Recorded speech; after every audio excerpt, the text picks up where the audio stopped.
serious truth, the whole truth, and that's what the truth said to God. Please be seated. Mr. Shelley, go ahead. May I proceed? Thank you. Good morning, Representative Greene. I'm Andy Shelley. I represent the plaintiffs in this matter. Ms. Greene, you were elected to Congress in November of 2020, right? Yes. And you became a member of Congress on January 3rd, 2021. Is that correct? Yes. And when you became a member of Congress, you became a member of Congress by virtue of having taken an oath of office, right?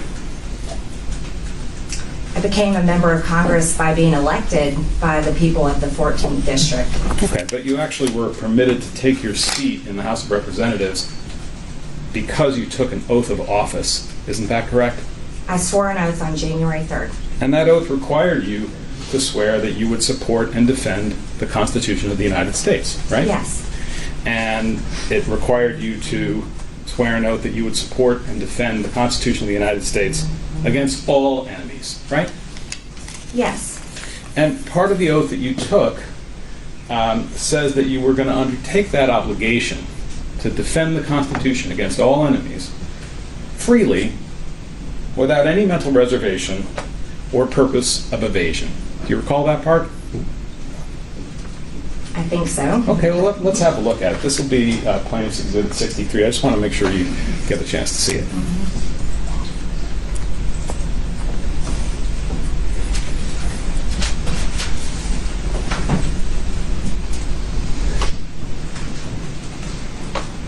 This is the excerpt from the congressional record. No, Your Honor. This is Which one? This is Exhibit PX 63. Okay. This is a federal statute, 5 U.S.C. 3331, which sets forth the oath of office for federal officers, including members of Congress. Okay. And Ms. Wells, if you could make that a little bit bigger, I want to make sure the representative can see it. The highlighted portion, please. So if you see about a third of the way, 2/3 of the way down, it says that I will take this obligation. I take this obligation freely, without any mental reservation or purpose of evasion. See that? Mm-hmm. And you now recall that was part of the oath, right? Yes. And what did that mean to you, Congresswoman Greene? About taking it freely without reservation? Yes. It means I'm swearing the oath and I have no reservation. Great.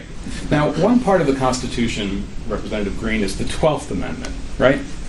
Yes. You're familiar with the 12th Amendment? Yes. That's the one that provides for the constitutional process for counting electoral votes in a presidential election, right? Your Honor, I object.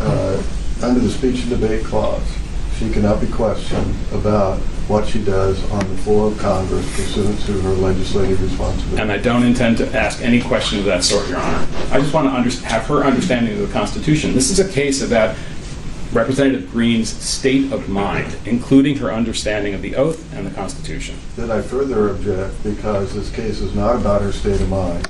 It's whether or not she engaged in insurrection or rebellion, engaged in those conduct. I concur. And a So direct... sustained. Next question, Mr. Chairman. Ms. Greene, if somebody tried to unlawfully interfere with the process of counting the electoral votes, unlawfully, that person would be an enemy of the Constitution. Wouldn't you agree? Does it define that way?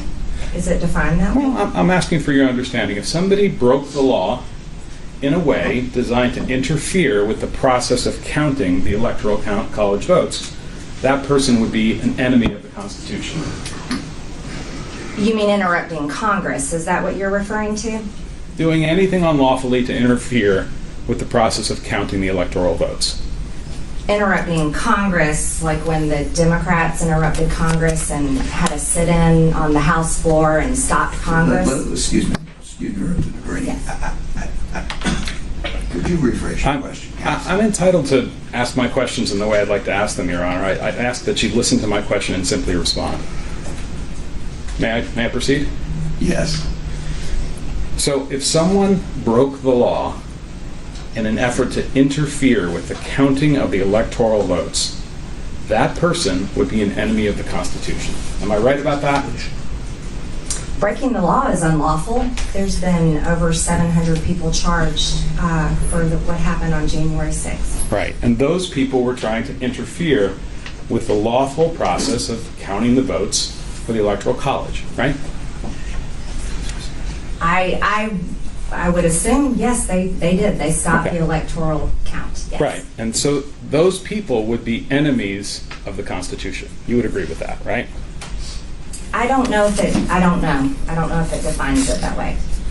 Well, having taken the oath that we saw on the screen, if you were aware that someone was going to unlawfully interfere with the constitutional process of counting the electoral votes, you'd be obliged by your oath to try to stop them, right? Your Honor, I object. The claim is not she violated her oath. The claim is under Section 3 of the 14th Amendment. And so her opinion on words like enemies are words of art often in the law is just irrelevant to the matter, to whether or not she engaged, did a direct and overt act of insurrection. Your Honor, we had a 1-hour presentation on the law from Mr. Bob. We did not object to that. I will let you answer the question. I've forgotten what it is. Could you repeat it? Can we ask for it to be read back?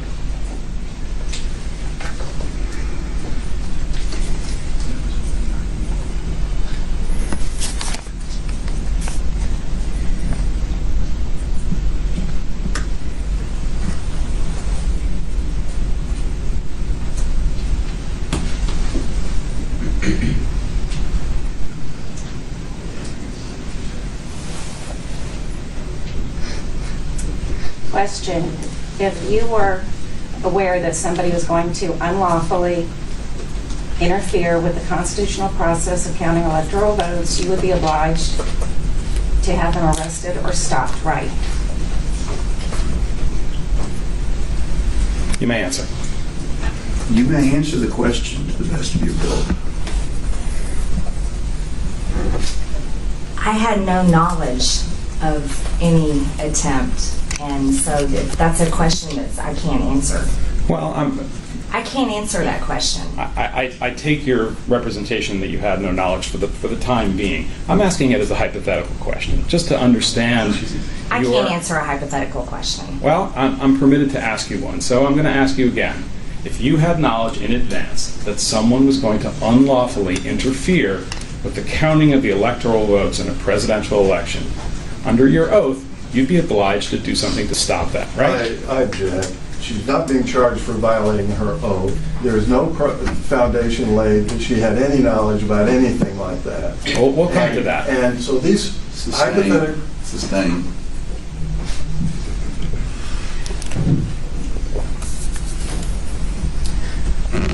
Let me try it a different way on the screen. You remember the part in the oath where you talked about taking on the obligations of the oath freely and without mental reservation or purpose of evasion? You recall that from a few minutes ago, right? Yes. Okay. If you knew that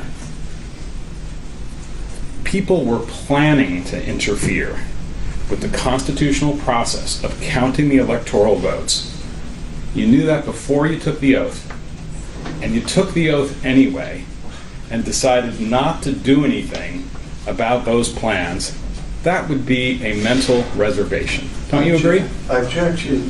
She is not being charged with violating the oath. The question is, did she engage in insurrection or rebellion? Her state of mind is relevant, Your Honor. We think it's very important to have her understanding. What, Mr. Chair? It's relevant to whether she engaged in insurrection during the time period from January 3rd to January 6th. And we're going to be talking about her state of mind all day. You may come back to that question after you have laid a foundation for why it ties into her activities from and after the administration of the oath. Fair enough, Your Honor. Ms. Greene, you're familiar with social media, right?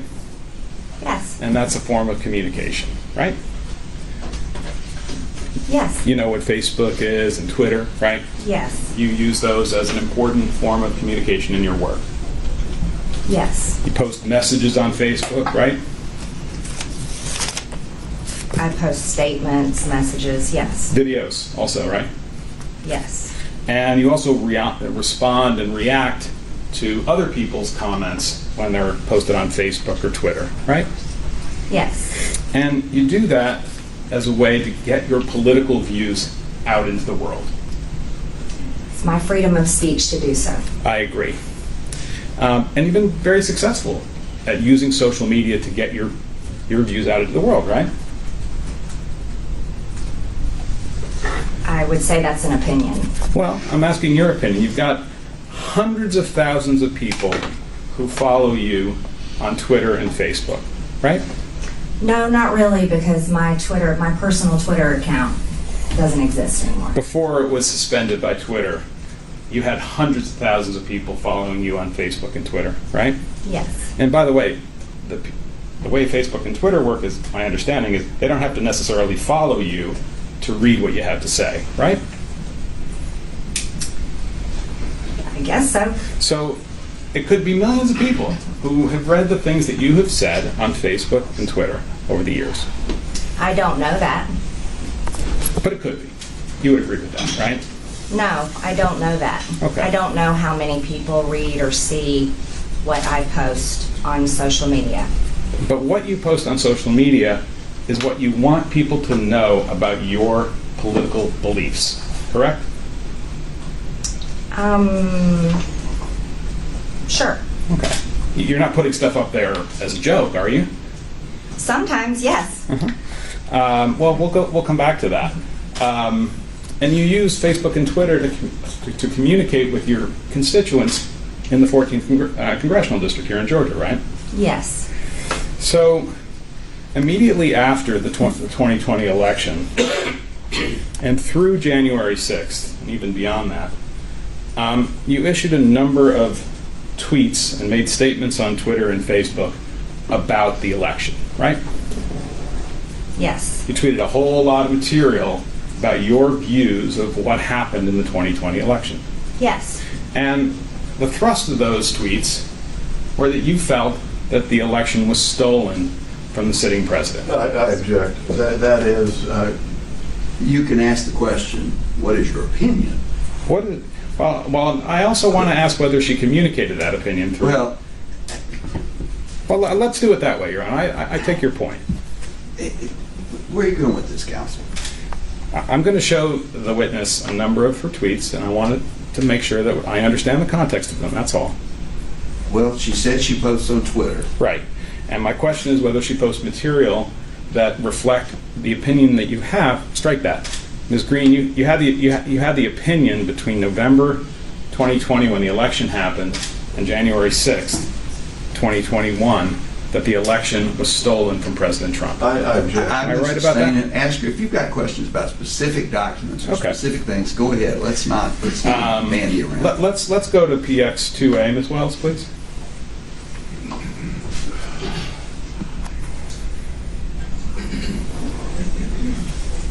I'm sorry. Which one is this? 2A, Your Honor.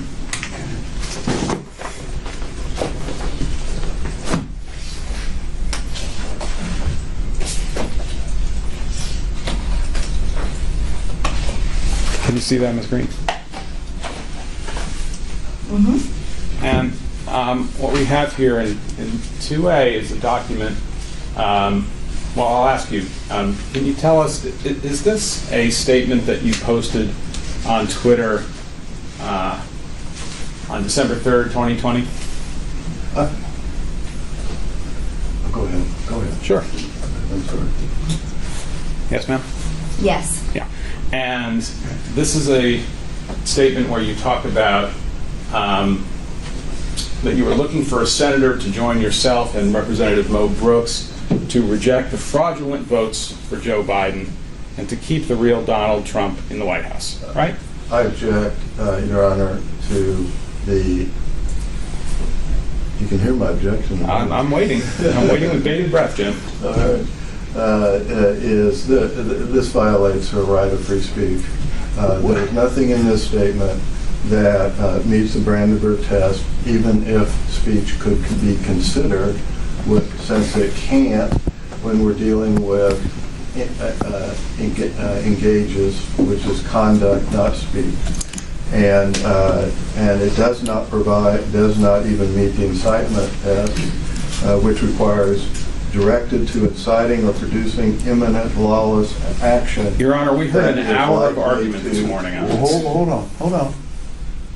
Go ahead, Mr. Bob. Thank you, Your Honor. That is likely to incite or produce action, end of quote. So it's objectionable. And to call her into account for her First Amendment free speech is unconstitutional Well, Mr. and Bob, I irrelevant. appreciate your argument, but that's argument. I'm going to allow the question. Go ahead, Mr. Shelley. When you sent out this, strike that, did you send out this tweet, Ms. Greene? Ms. Wells, could you put it back up? Yes. Okay. And when you sent out this tweet, you wanted the people who read the tweet to know that it was your view that the votes for Mr. Biden for president were fraudulent, or some of them were, right? That really wasn't the purpose of that tweet. I'm just asking whether when you sent this, you were communicating to the people who read your Twitter account that you believed that there were fraudulent votes for Mr. Biden and that your goal was to keep President Trump in the White House. I was communicating that we were looking for a senator to join our objection, which is very much part of the responsibilities and duties that I can do as a member of Congress. I agree with that, but the purpose of that was because you believed that the votes for Mr. Biden were fraudulent, right? Or at least some of them. We had been spending a vast amount of time reading and researching and talking to people, and had seen tremendous evidence of voter fraud. I don't know if you're aware, because I know you're not from Georgia. We currently have, our Secretary of State has an Your Honor, investigation I would going move to on strike into this. election I'm entitled to fraud get answers right to now. my questions, Your All Honor. right. Thank you. Thank you, Representative Green. All right, let's back up. By the way, What- Your Honor, I'm sorry to interrupt, but we missed something very important. Can the representative be sworn? Oh, thank you. No, I swore you. Oh, you did? Oh, okay, I didn't see that. I'm sorry. I thought I forgot. Sorry. Thank you. All right. Yeah, no, she's thank you. And can I ask the court to acknowledge that this is an adverse Yes. witness, a Yeah, hostile I witness? acknowledge that she's an Okay. adverse witness, and you And- therefore cross-examine. Right. Even And- though it's only your case in chief. Yes, I acknowledge that. And I would ask the court to remind the witness that in this posture, she has to answer my questions. She can't give speeches. Is that Well, fair? You're entitled to an answer to the question that is asked. She's You're not also entitled to make her answer. You're not entitled to answers that are, to require her to answer when the question is objectionable, violates her First Amendment rights, is irrelevant to the charges that are being made, just to what? Fishing expedition, political theater, what is this? This is cross-examination. No, this is cross-examination. I'm entitled to a Let's- yes, let's- no, or I can't answer response. Let's go ahead. Go ahead. Unless this is objectionable. You have a standing objection, Mr. Bob, to everything in the world. I want to question your witness. Let her Okay, answer. gentlemen, No, wait a minute, She's wait a doing minute, fine. wait a minute. That's enough. Stop. Mr. Bob, please sit down. Next question, Mr. Chairman. This is not theater. This is not an argument from the Supreme Court. This is an evidentiary hearing. So let's get going. Go ahead, Mr. Chairman. Ms. Wells, can you pull up Plaintiff's Exhibit 2C, please? So which number? 2C. Ms. Green, is this a tweet that you sent out from your account on December 19th, 2020? Yes. And in this tweet, let me go back a second. Your Honor, I would just ask that the previous exhibit, which I think was 2D, be admitted into evidence. What was the number? 2D. 2A. I'm sorry, 2A. All right, so 2A is in. Yes, I'll admit it. I'd ask that 2C be admitted into evidence. 2C. All right, say that again. I was distracted. Go through it again. Sure. I asked the witness if this was her tweet. She said it was. This is your tweet. Okay. and I ask that it be admitted into evidence. I object. It is not probative. It violates her First Amendment rights. Well, It has nothing to do with engage. It doesn't. Before January 3rd. it's in for what it's worth, Mr. Bob. Okay. I mean, I don't know it's worth anything, but it's in. Go ahead. And I apologize, Your Honor. It's okay. I do think it's my responsibility to make pertinent issues. I respect it, Mr. Bob. I respect it. Go ahead. Go ahead, Mr. Taylor. Thank you. Representative Greene, in your tweet on This is related. December 19, 2020, that we've marked as Plaintiff's Exhibit 2C, one of the things you're communicating to the people who would read this tweet was that you want them to come to Washington on January 6th for a demonstration. Is that right? For a march for Trump. Right. Fight for Trump. The phrase that you use there is hashtag fight for Trump, right? That's what the words say. That's what it says on my tweet. Okay. And you posted that because you, in fact, wanted people to show up on January 6th, 2021 in D.C. in order to help you stop the theft of the 2020 election from your point of view. No. Okay. Well, I'm not sure we got a clear answer on this. You did believe at this time that the 2020 election had been stolen by the Democrats from Mr. Trump, right? I was asking people to come for a peaceful march, which is what everyone is entitled to do under their First Amendment, but I was not asking them to actively engage in violence or any type of action. My question is really simple. It's about your opinion. When this tweet came out and in this period, it was your opinion that the election had been stolen from Mr. Trump or was about to be stolen, right? Under my opinion, there was a tremendous amount of fraudulent things that happened in the election, and under my opinion, I want to do anything I can to protect election integrity and to protect the people of my district in Georgia, people's votes. They should count. Is it fair to say, Representative Greene, that from election night of 2020 until January 6, 2021, your personal opinion and your wish was that Congress not certify Joe Biden as the winner of the 2020 election? No, that's not accurate. You believed that Joe Biden had lost the election to Mr. Trump, right? Well, yes, we saw a tremendous amount of voter fraud. We have investigations going on right now in the state of Georgia. There's investigations going on in multiple states. My own husband showed up to vote in the general election, and when he went in to vote in person, he was told that he had already voted by absentee ballot, when in fact he had never even requested an absentee ballot. There's many instances. Oh, Your Honor,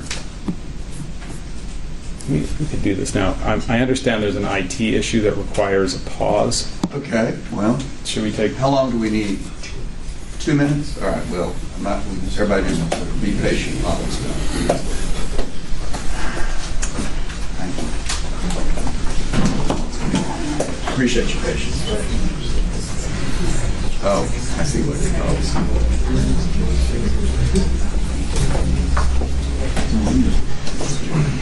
Representative Greene, your camera was off. That's why your camera was off. That's why they wanted to stop to make sure that.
You want to, I mean, I hate to make everybody just sit around. You want to, let's take 10. Let's come back. I mean, Representative, you may step down. Let's take 10 minutes. We don't need to stay Okay. here. Well, let's just take 10 minutes. Everybody remain seated, please. No, I said I'm going to let them go. Do they? Parties to the other room. Huh? We'll get the other parties to the room. Just- Oh, okay. However you do it. Thank you. Yeah, Yeah. just remain seated until the parties exit the courtroom and go to the room. Let's just take 10.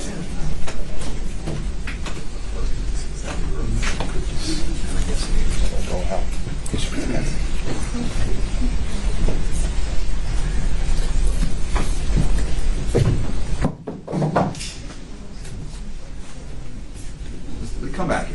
Take 10 minutes. Let's come back at 12. This is Okay. enough time to get out and get in. Come back and get 12. Everybody come back in. Let the parties out. Come back at 12.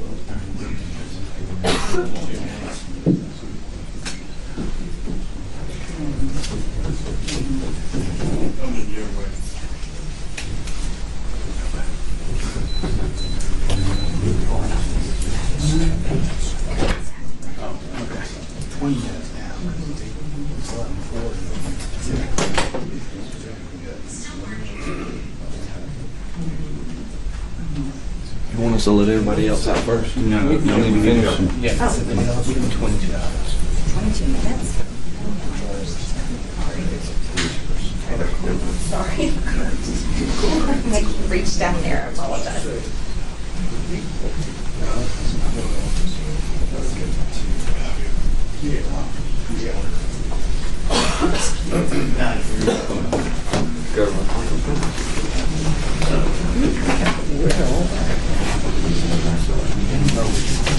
Y'all may leave. If you want to.